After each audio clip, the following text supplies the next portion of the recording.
Welcome to Season 3 of the Knack for Business podcast.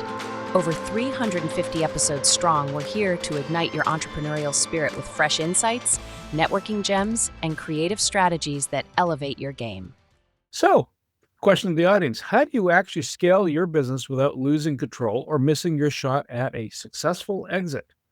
And James, our guest today, will be sharing real-world strategies for scaling your company, whether through organic growth, acquisition, or roll-up strategies, while building operational resilience and keeping your long-term exit goals in sight.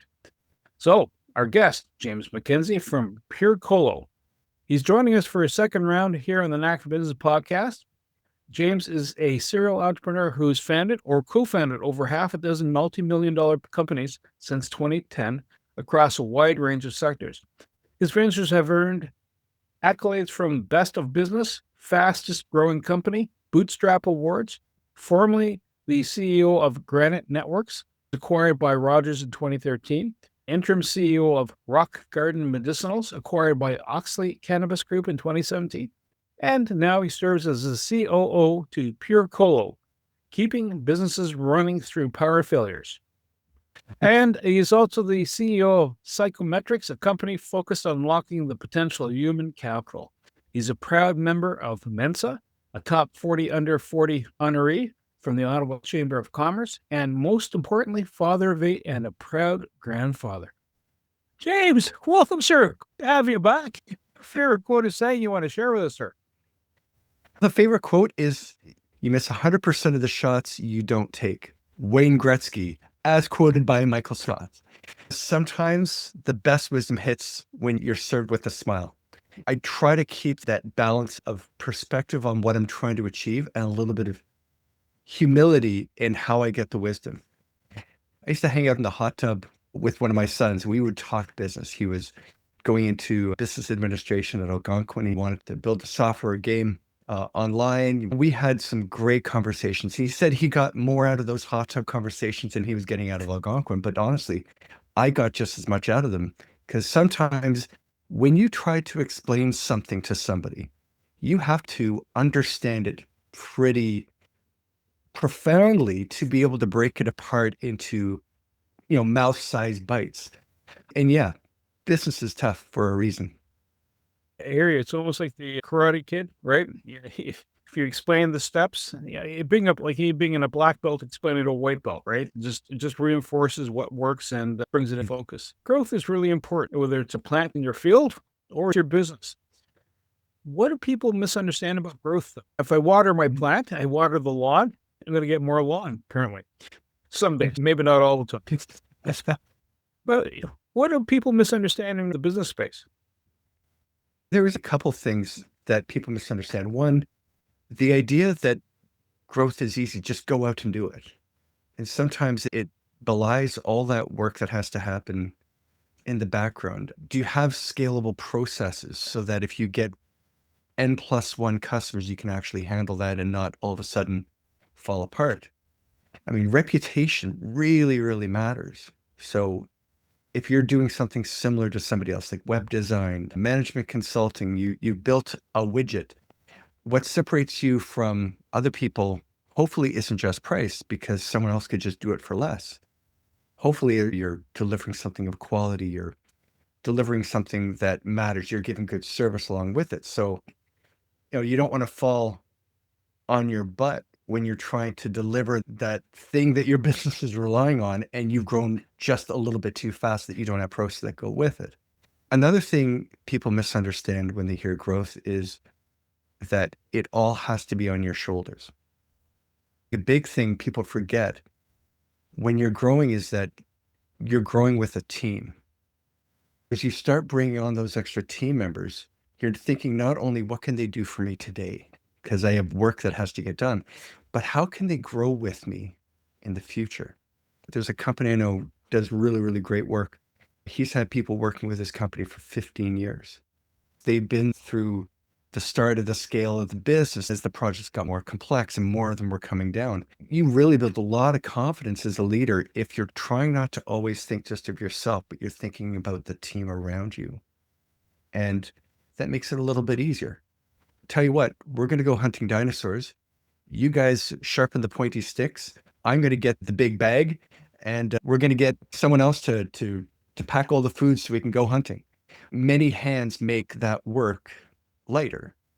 So I think that's something that people try to forget, is that they're trying to grow always by themselves without thinking about how to involve other people in that vision of growth and how they can participate in that growth together. I'll remember when I go dinosaur hunting next time. You bring that. Bring the- James, there's a term that gets thrown around that I don't think many people understand as much as use: bootstrapping. What does that mean to you? And if it does involve doing everything yourself, how do you keep from getting burnt out? So bootstrapping, the way I typically think of that in the businesses that I do, it's more about financial bootstrapping. That's the way people most often look at it. On the financial bootstrapping side, the idea is to never have to put so much money into a business that you're really doing a large investment round and selling a large portion of your shares to somebody else. You're really doing it more with blood, sweat, tears, and sometimes a little bit of cash, but you're doing it in the organic way of identifying, what is my business plan? What's my model? Who's my early adopter customers? Who are the next customers I want to get after that? And kind of stepping through and starting to build the revenue, and then using the proceeds of selling the first couple widgets to fund more growth. Now, there's pros and cons. Bootstrap, you keep a lot of control, but it takes time. So if you want to grow quick, gonna have more gunpowder in the barrel, so to speak, to push through and expand quickly, because you can see opportunities sometimes that you just can't take advantage of because you needed an extra 2 or 3 people working on the team. Let's say a software project where they need something delivered in 2 months, and yeah, it'd be a multi-million-dollar project, but I mean, it's just me and my friend doing all the work. I'd be working 18 hours a day for 2 months straight and still not be able to get the job done. If only I could bring on 1 or 2 more people, then we'd have more hands. But to do that, I'm going to have to give them some kind of consideration. So that segues into the other side of it, which is the resource management and load management side. We started up Psychometrics. There were a group of us, and we looked across the table and said, I think we can do this. We took on no outside investment as we started the development. One person doing database work, one person working on mathematical formulas, one person doing the marketing and graphics. I was the lucky jerk that ended up having to do some of the coding because someone had to do it. There were absolutely 18 to 20-hour days during the months of the high peak development that we needed to do. We were working with a deadline and making a presentation to the Capital Angel Network and wanted to get something done in time for our next meeting. This was during COVID. Schools had been shut down, so kids were learning from home. I remember waking up with my daughter about 7:30, 7:45 in the morning to get her up and check on the other kids, making sure she was online at, I think it had to be 8:05 at the kitchen table, and the kids were, in different places. And then I would go into the office and I would start developing, coding, adding on another feature or 2 or 3 that we needed to get done quick.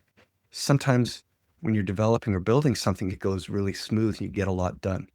Sometimes you hit snags, and so it slows down the progress, but you got to get through the snag to move on to the next item in the list.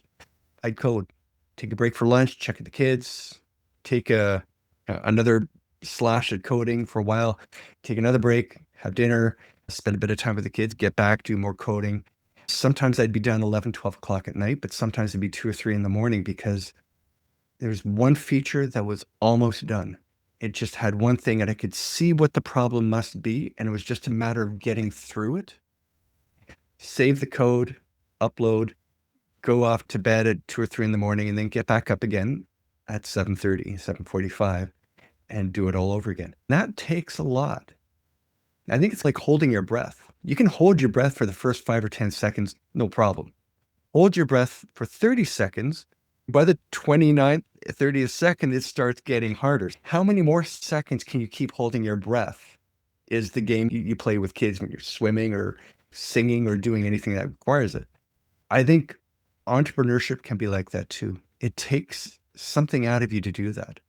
you could draw strength from the goal, from the project, from the team, that can fuel you. You grab strength from your family, from the support, from the kids, from your parents, your neighbors, that can fuel you. But at some point, there has to be a limit on how long you can hold your breath under that kind of weight before you have to accept humans have limits. So let me pause, take a breath, and get back at it the next day. And almost the way you're describing is if you're going to become a pearl diver, you get good, you can probably do a 2-minute, 3-minute hold. So that's a practice makes perfect piece. One element, as you were describing, you're adding that one more element. It's almost like you're in the forest. You can see the trees, but you can't see the forest. This is kind of more in a general scope question. How do you know that task that you started is still worthy of that weight of attention? Let's have someone stepping back, like being a project manager, right? Yeah. Task this, shovel the driveway from the snow, right? But is there something more important, or is there something you should be doing differently? Or is that snow going to melt by tomorrow morning? In which case, don't bother shoveling it. First of all, I love the example. I've had that exact same conversation. We had that thing where it was snowy one day, freezing rain overnight, and then 19 degrees Celsius the next day. So are you really going to get out there and bust your butt shoveling that snow? Maybe you throw a handful of salt to make sure anyone coming up and down the stairs doesn't slip and fall. I mean, that's totally fair. But I wouldn't bust my butt on the snow. So the snow plows came, they cleaned out the driveway, and they did a real quick job because everybody needed their help, and they needed their help really quickly, and they started letting go some of their seasonal staff. And they kind of cut a corner a little bit as they were taking the snow off. I wasn't worried because it's going to be 19 degrees in like 2 days. Am I really going to be concerned because there's a couple extra feet of snow that technically they could have removed, but I don't have to remove either because Mother Nature will take care of it. So I think of these 3 fundamental things that a good entrepreneur needs to have: passion, persistence, and perception. You need to draw strength from something. You need to be able to speak passionately about it. If you can stand in front of investors and convince them to give you their money and trust. You can stand in front of a customer and convince them to sign a contract on something that is early. Maybe there's a competitor that does 80% of it, but you do something a little bit more. You convince them of that. You need that passion to do it. And you need to be able to inspire passion in the rest of the team as well and draw on theirs when you need it. You need persistence because there are going to be long days. There's going to be times where you're not sure what the answer is, and it's not always clear. That ability to stick the hands on the keyboard for 10 more minutes and realize I had forgotten a quote in one line of code. And that's all it took. By printing out a whole bunch of variables, all of a sudden I saw where the script broke. I took a look and I saw it there. Click. Delete it, and everything was fine. And if you gave up 5 minutes earlier, you wouldn't have missed that very simple fix. And you need the perception to see when is that right time. There are a lot of businesses that try to push forward with a bad product or a bad go-to-market strategy or bad pricing model or bad something.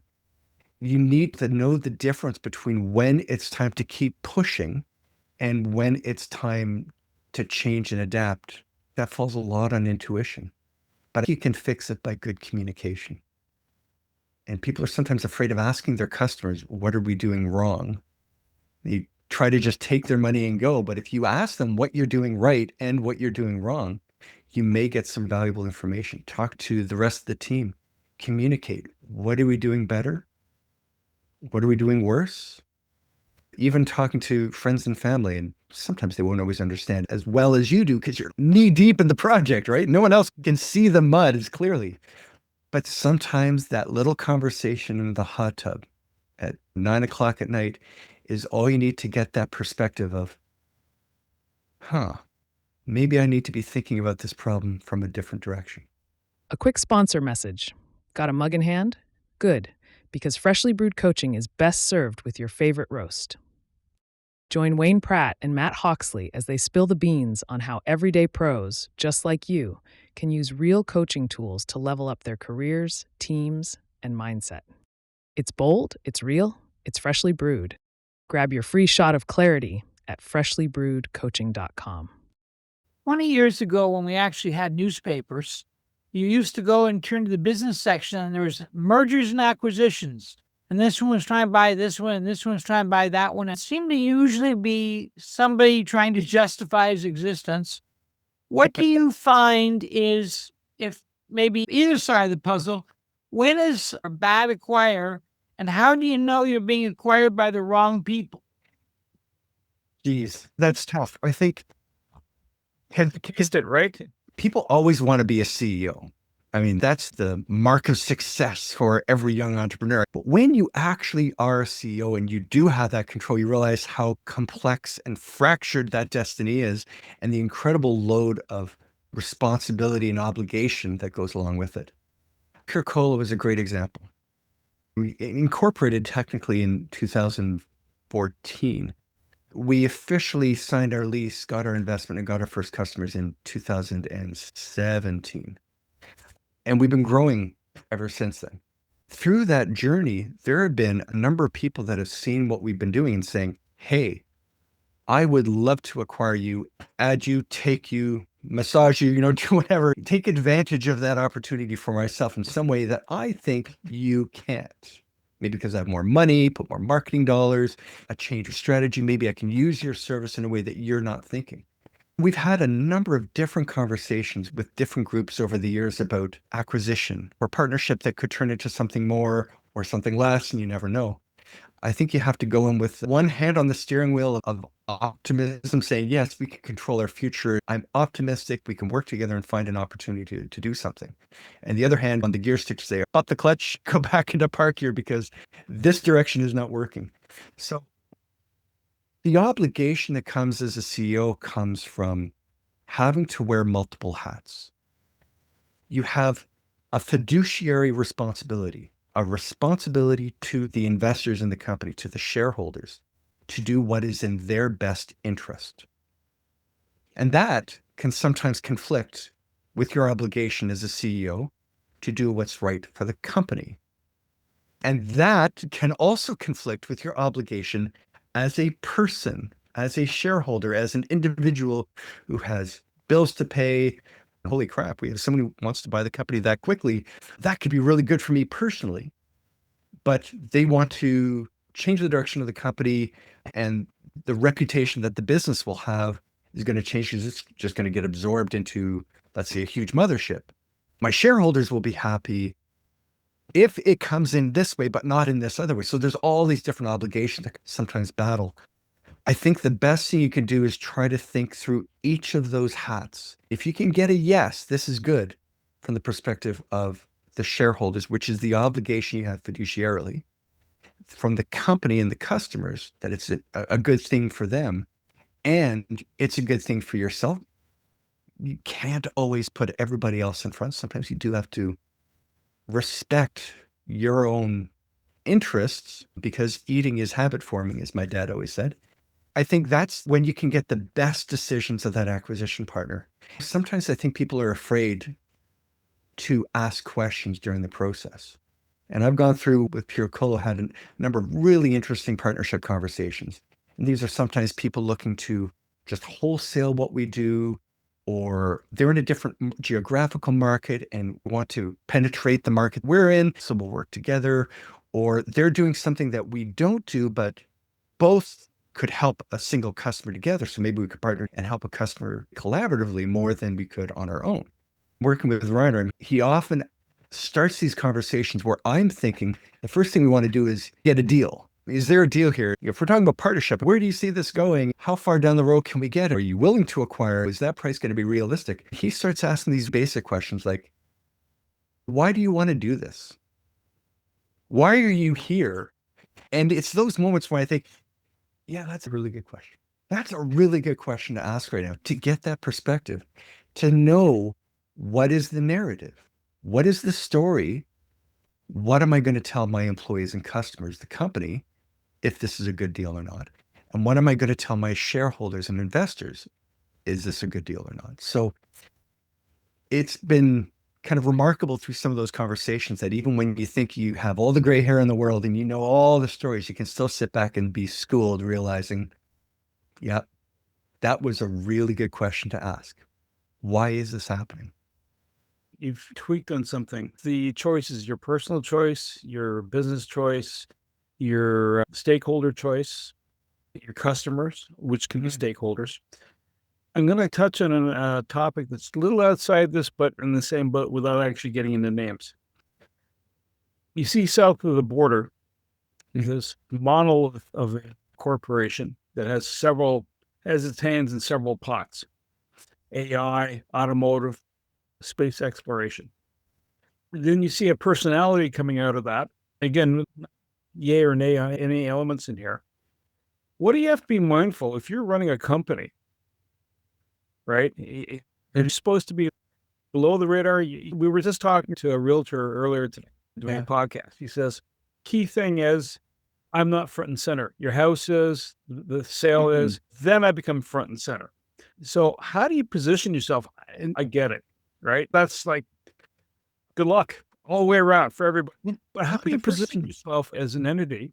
And let's say you don't have that extreme personality type, or maybe you do, but how do you position yourself when you're running a business? Everything is kind of running on course. Like, you're maybe looking to sell the business at some point in time, expand, well, all those other elements. But how do you position yourself as the human being in the center of this?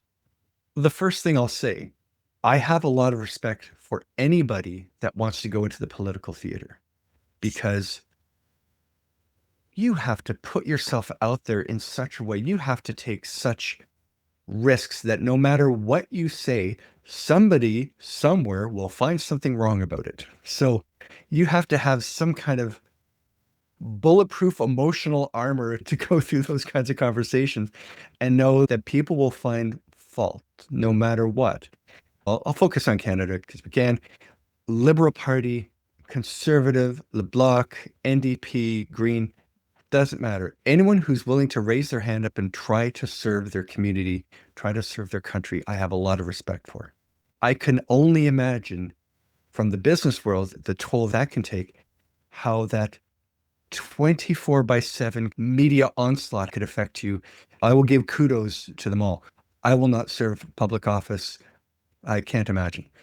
I'll start by saying we talk a lot about companies grow.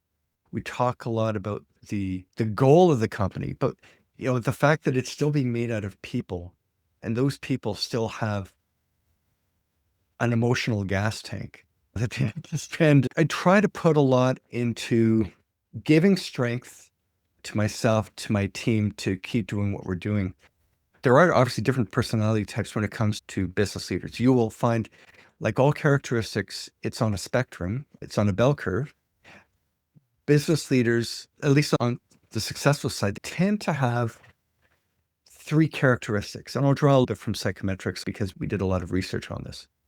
Psychologists around the world, so this is cross-culturally true. So it's not just Canada, it's quite universal. Successful leaders in business typically have high intelligence. They typically have high conscientiousness. If they commit to something, they're going to follow through and get it done. They typically have low agreeableness. You always think leaders are 10s across the board on everything, but they're not. They do have to have leadership capability and the ability to communicate and work with others, of course. That ability of agreeableness is sometimes the ability to stand there and say, in front of an onslaught of people saying, no, you can't do this. No, I don't believe in you. No, you're going to fail, to say, thank you very much. I appreciate your opinion. I will stick it there in the trash can and keep doing it because I know I'm right, even if you can't see it yet, because maybe I'm closer to this problem or I've spent more time researching it than you. Try to bring it back to the business context. Looking at people who become political leaders, they typically come from a highly successful career as something. Maybe they were successful lawyers or successful economists or things like that, where they've done something or successful in the political sphere from a young age, where they've kind of kept on a career and really got well. So there's something that they've had where they've had to face a lot of onslaught and still stand there saying, go on. I'm still ready to disagree with you. And so that takes something special. I think for a leader, I think you need to have some amount of extroversion, because at some point you're going to have to be comfortable talking to other people, and it can be draining. It's okay that it's draining. Sometimes the introvert part, that they can do it, it just drains them more. Extroverts can do it and they tend to get more power from it. As long as you can do it, that's what matters. Going to networking events, sitting in a room full of business people, shaking hands and realizing that is a potential customer. I'm going to have to start a conversation right now with them. I wasn't expecting to, so let's go do it. That kind of spur of the moment action without planning. So I think that tends to be the case. So I think it helps as a leader if you are able to stand in front and put yourself as part of the company. But you're right that there's a line there about it being the company, not the personal brand. So I always try to put the company first, company first, company first. When I got the Top 40 Under 40 award, they brought us all into a meeting at Ottawa U. I think everyone was there, 38, 39, maybe of the 40 people who won were there. And there was a presentation about a brand marketing specialist. I'm a successful person. I know how to build a business. It's okay, but I'm open. I'm happy to have the conversation. And they talked about this tennis player who's really, really, really good at what they did, and an absolute turd ball in the media. He was just very argumentative, and the press would cover him negatively because of that. And so he was having a lot of friction. He met with a brand marketing specialist, and they gave him a different piece of advice. Market yourself, because you're going to be doing something after, and you don't know what the future is going to hold. So keep doing what you're doing, but understand there is a world that comes after whatever that is. So there's a world that comes after parenting. There's a world that comes after the business. There's a world that comes after whatever the interest may be. And, this tennis player took the advice. They started kind of changing just a little bit about how they were wording what they were saying. They said the same message, just slightly different. And suddenly everybody liked them, and they started getting more brand deals, whether it's tennis, Adidas, some kind of shoe contract for their efforts. And I think that makes sense in the business context, because you do want to understand that you have a brand, you have a reputation to uphold. Because at some point when you're sitting at a table negotiating, they're looking at you in your eyes to know, can I trust this person? Can I believe this person in order to sign an agreement with them? So if you keep in mind there's a life after business, probably helps in a couple other ways as well. Jim, something you touched on that I want to drill in on. You mentioned visionary leadership. The most obvious example is Apple, where you had Steve Jobs, truly a visionary. But the other hand, you have someone like Tim Cook, who could get that iPod into your hands. Totally different skill set. Totally different. These are usually different people. Have you met a couple you can brag about that they're the same? Or usually the brilliant, argumentative visionary is not the disciplined operation guy? I could not imagine a better pairing in business than Steve Jobs and Tim Cook. All due respect for Wozniak, but Jobs was possibly the best presenter, promoter I've ever seen. I will still watch presentations that he's done, like the first presentation of the iPhone, classic in marketing, when he was basically booted forcefully out of Apple and stubbornly kept one share because I want access to the finances. I want access to the reports. I'm still going to keep one share. And then came back in, and he did basically, like, I think they even jokingly called him the ICEO, interim CEO, but at that point, it fit in with the kind of names that are going for the products. He did this famous presentation where he sat on stage talking, and a tech raised his hand and asked, "What are you doing here? You don't know anything about technology or coding. So why are you even opening your mouth? Shouldn't you just listen to us?" He could sit there on stage with a really tough question, knowing the camera's still rolling, and came up with such a comprehensively articulated response to address their question and tell his story about, you're right, but we have to look at the future. There's a bigger picture here. And it was so perfect. So that, I think it takes a certain skill set. Obviously, you need intelligence. You need the ability to communicate. You need to feel really comfortable with discomfort, to sit on stage. And there's another famous presentation that Steve Jobs did. This was, I think maybe it was the iPad. He was doing a presentation kind of talking about some of the live things you could do. He was going to test a feature to demonstrate it. And the technicians in setting up the demo used the Wi-Fi of the building to gain network access for the device so they could use it. But there were so many people in the auditorium using the Wi-Fi that they were lagging the entire network. So he tried testing it and the demo was failing. And I don't know if he heard on an intercom in his ear or something, but basically he figured directly or indirectly that it was because the network was being slammed. So I'm going to wait right here until all of you guys turn your stuff off and get off the Wi-Fi network. It's okay. I can wait. And that confidence to sit there, control a room when you're in the middle of a presentation, you know, camera flashes going, every word is being recorded. One of the company that's probably fighting the hardest trying to make its name, to sit there on stage and enjoy that moment. Oh, that is a special personality. But on the other side, Tim Cook, the scalability of production that Apple had to do when you would announce a product and people were 10 times more interested in it than you thought your projections expected that they should be. And you would do all the market research, try to figure out what is that level of interest? How does that turn into purchases? How does that turn into production and timelines?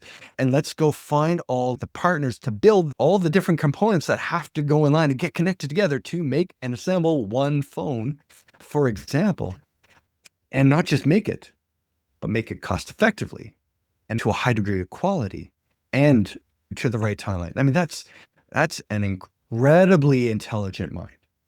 Also has to be an incredible communicator. But I don't know if Tim would feel as comfortable as Steve Jobs would in that moment of sitting on stage with somebody asking you, telling you, you don't know what you're talking about, and turn it into a quintessential presentation and answer moment. I don't know how Tim would handle that moment of soaking in the crowd, waiting, watching as people are turning phones off, saying, don't worry, I'll keep waiting, and let the seconds tick. I mean, that's special. I have a huge amount of respect for Tim Cook, as I think anybody who manages any business operation should. And clearly he has continued doing a phenomenal job of growing that company to one of the biggest companies on the planet. So anyone who would like to argue with that, go argue with a stock exchange. Don't bother arguing with us. But is there a difference between those two? I think there is. And I think something about visionary, something about comfort in the face of discomfort. I think those were skills that Steve Jobs, I don't know that Tim Cook had them, but I also think Tim Cook was probably far more conscientious and meticulous, maybe in a way that Steve Jobs wasn't. As you're describing this, thinking of two things: grace under fire, calm, and confidence. So calm and confidence will be both gents. I think that the persona of Jobs versus Cook, one enjoys the debate, the other one enjoys how puzzles come together. The answer. So it's interesting to see that, but in the right time, in the right place, because I believe Apple was lagging. That's why Jobs came back, if I'm not mistaken, right? And so you had to bring the horse into play. The people metrics of this whole thing. And I'm going to touch on psychometrics now, because this seems like a perfect segue in our path of going through the flow here. What do you see when you're in a startup phase? You're looking to get everything coming together. You have a great idea because you've created the business. But at the same time, if you're the Cook personality and you need the Jobs personality, how do you either from inside the business, geez, I'm not that guy. I need that guy. The outside looking in, going, I'm looking to buy the company.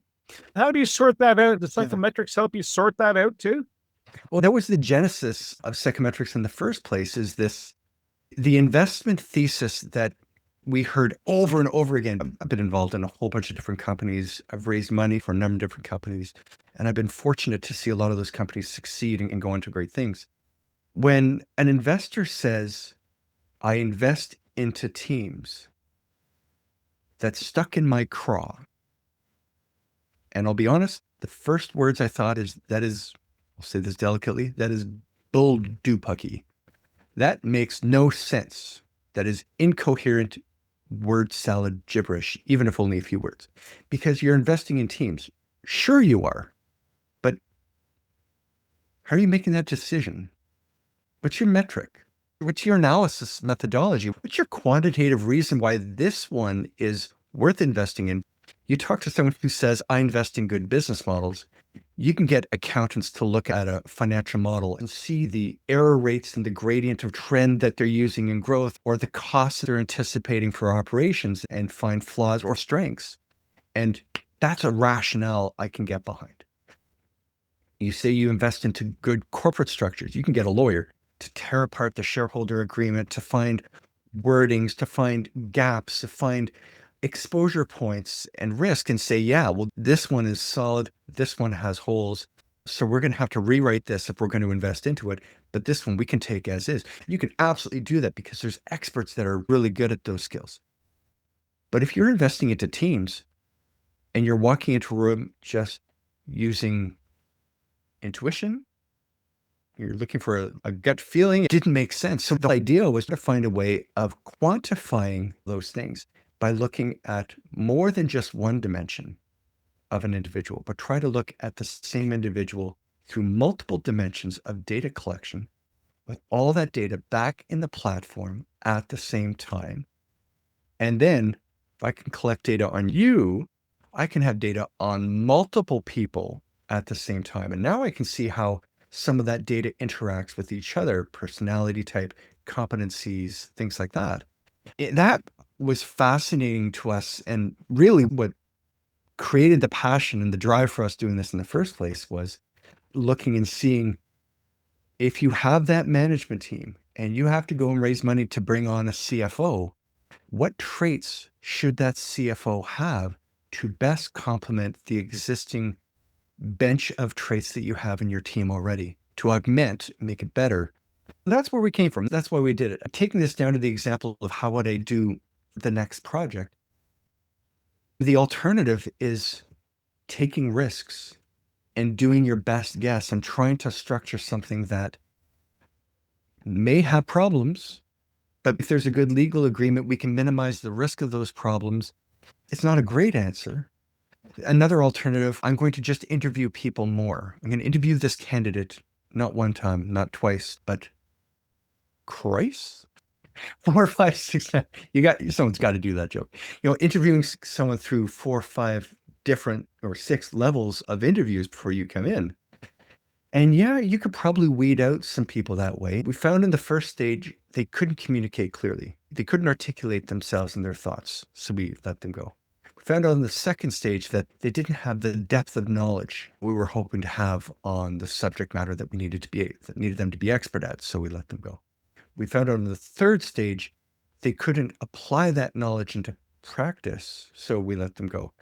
On the fourth stage, we found that they burped when they drank tea or coffee. You start running out of valuable things you can keep driving out. And on the other side, if somebody is good, they are talented, how long are they going to be available?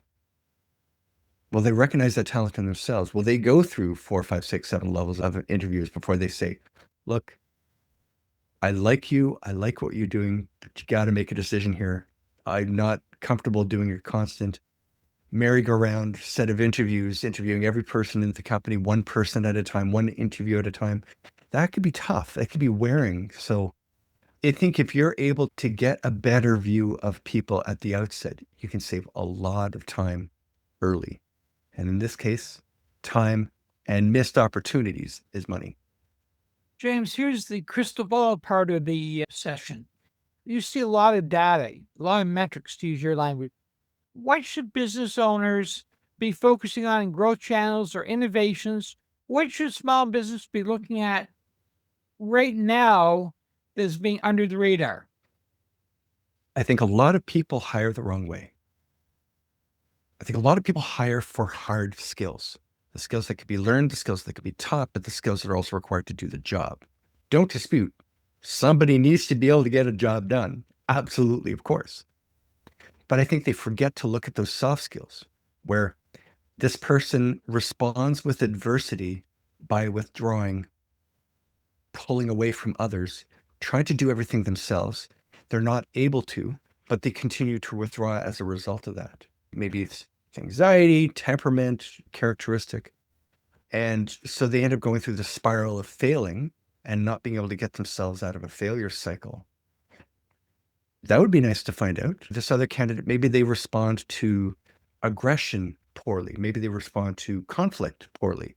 Wouldn't it be nice to know that? So before you interact with them, I'm not going to raise my voice. Not that you should have an excuse for going around telling people they're a bunch of jerks in the workplace, of course, but to know how to handle people a little bit differently. To know with person A, they like fact-driven conversations. So I'm going to lay out a series of facts and start walking through the other person. Maybe they need to see the big picture. They need to see that the vision is big enough, that the picture is worth the effort and energy to pursue, and then make sure that there are facts and behind it afterwards. So if you can find out some of those things, that would be phenomenal, especially for some roles.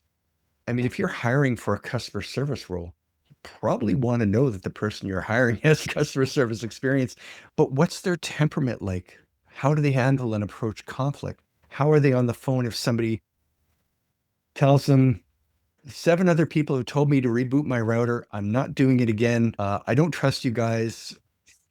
I've been on that call. I have had that experience and that temperament to be able to tell them, you're absolutely right.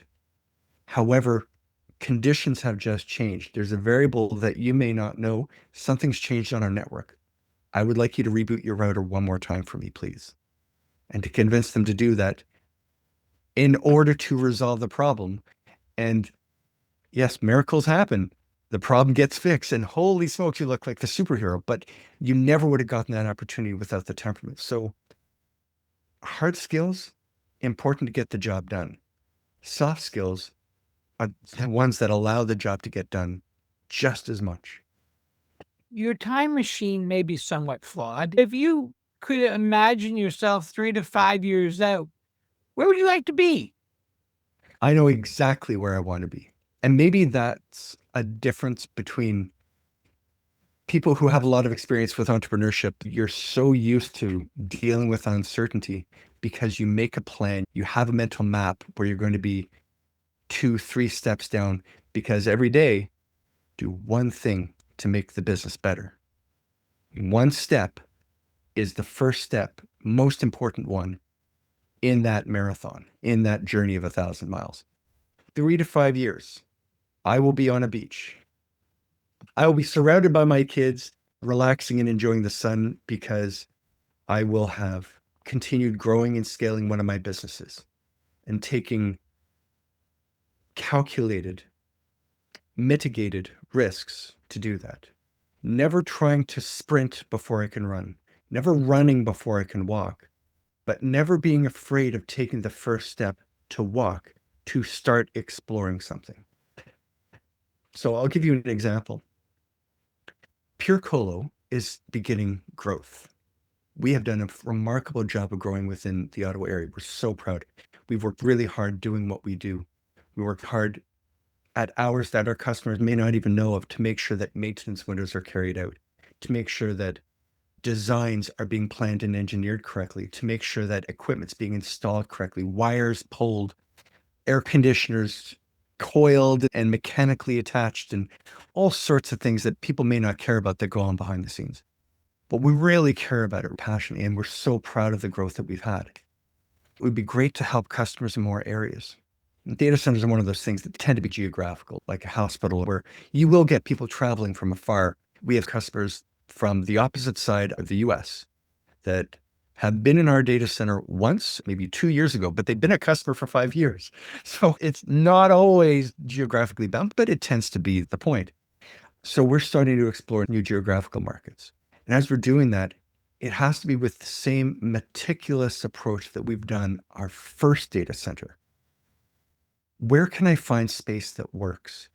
What's the math look like? Where's the money going to come from? Are there customers there? Have I talked to any of them? Have the customers agreed that the price I want to charge is a price they're willing to pay? If I can get this going, how long is it going to take? Is it going to be ready in advance of my customer saying, I need it by this date or else? Or do I have a timing issue? It's those kinds of care that we put into the plan in the same way we put in the execution we've done already, that we're starting to put into now in some new markets. And it's really exciting. I'm going on a trip in just a few days. I'm going to be gone for a week and a half. I'm going to miss my kids. They're my life. They power me through all those dark moments, those difficult days of, I don't know if I can pull this off or not, but they're the reason I do what I do. So I'll have my calls with them, don't worry. I'm sure we're going to be texting through the day and sending pictures and calls. But while I'm doing those meetings, I'm going through all that set of questions. Where have I identified something as a fact versus an assumption? How do I gather the proof that my assumption is correct and therefore now is a fact? Or does it stay on the veil of assumption? How many assumptions do I still have as we unfold the details of this model, this business model, the kind of execution plan? How many of them stay behind the veil of assumption? How many can I drag over to facts? And then how do those facts line up together? How long is the shadow that those facts cast? And does that make a plan work? It ain't going to work. I have to charge the customers more than they're willing to pay to make my model work. Better to find out now in planning than after 2 or 3 years of trying to run a business and grind at it to realize I can never charge my customers enough money to make the business viable. That's a terrifying place to be. James, luckily enough, they won't be able to see this interview until you're actually back from Brazil. But if they want to talk to you, how do they get a hold of you? Easiest way to get a hold of me is on LinkedIn. There's not many James Mackenzies. Certainly nobody is as tall as me. I would always say happy to connect on LinkedIn. I'm always involved in projects. I try to give back my time where I can, especially in the community, and always happy to help. Say thank you to James Mackenzie, my co-host Wayne Pratt, and you, the Knack for Business listeners. If you found this intriguing, this conversation of getting a business up and running, viability, there's a lot more to this, a lot of depth and breadth. We've just kind of like a skipping stone across the water, we've bounced across, but there's some depth to it. Reach out to James, have a chat. You might have a business space that he might be able to help you. You might be able to help him, or it's just a good conversation. To reach the podcast hosts, email them at info@creativeinsight.com or by the website creativeinsight.com, spelled KREATIVINSIGHT.com. To reach Wayne at his email, wayne@motive8u.ca, that is MOTIVE, the numeral 8 and the letter u.ca, or his website, motive8u.ca. If you would like to be a guest on this podcast and share your knowledge, let us know. We would also appreciate your feedback on the content or format. Check the show notes for more details. For these podcasts, we like to acknowledge the support and thanks to the following people: Carl Richards from Podcast Solutions Made Simple, a renowned podcast expert; Fred Crouch, who is the Property Wizard podcaster, where Bernie is a co-host; Jovan Strika from At Hive, a co-working space that is more than just a space; then Melanie Weber, Bernie's invaluable business partner; and Wayne Pratt from Motive 8U8, who serves as both a coach and co-host of these podcasts. Disclaimer: please note that the Knack for Business podcast episodes are meant solely for educational and general informational purposes. The information and opinions contained within are not intended to be professional advice on any subject matter. The thoughts, views, and opinions expressed by the participants are their own personal beliefs and do not represent the views of the podcast hosts or any affiliated organizations. It is important to note that this podcast is not a replacement for consulting with certified experts in your area who possess knowledge of your unique situation. The hosts of the podcast, along with any participants or affiliated groups, do not take responsibility for any actions taken or not taken based on the information presented in this episode. It is highly recommended that individuals seek guidance from their own personal advisors in fields such as accounting, law, or other pertinent areas prior to undertaking any actions or making decisions that may impact their financial, legal, or other aspects of life.